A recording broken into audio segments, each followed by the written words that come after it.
শুরু করিতেছি মহান আল্লাহর নামে, যিনি পরম করুণাময় এবং অত্যন্ত দয়ালু।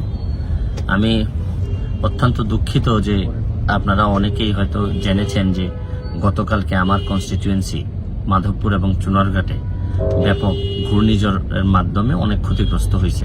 ইভেন আমার নিজের বাসায়ও একটা টিন শেডের ঘর ছিল, এটা উড়ে গেছে। তো আমি যারা ক্ষতিগ্রস্ত হয়েছেন, আমি এমপি হিসাবে আমি অত্যন্ত দুঃখিত, এবং যারা ক্ষতিগ্রস্ত হয়েছেন তাদেরকে আমি একটা জিনিস বলতে চাই যে আমাদের কাছে কিছু টিনের বরাদ্দ আছে।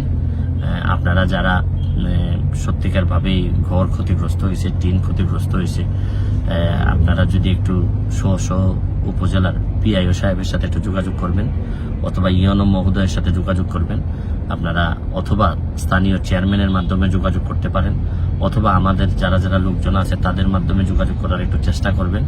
আমি চেষ্টা করতেছি যে এই যতটা ক্ষতিগ্রস্ত হয়েছেন, যদিও হয়তো পুরাপুরি ক্ষতিপূরণ তো দেওয়া সম্ভব হবে না হয়তো, কিন্তু যতটুকু সম্ভব আমাদের পক্ষ থেকে যা যা আছে সামর্থ্যের ভিতরে অথবা প্রয়োজনে সামর্থ্যের বাইরে গিয়েও আপনাদেরকে সহযোগিতা করার চেষ্টা আমি করতেছি।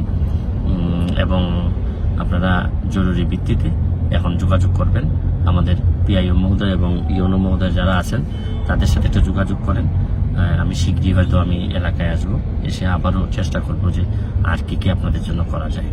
ভালো থাকবেন মাধবপুর চুনারঘাটের মানুষ।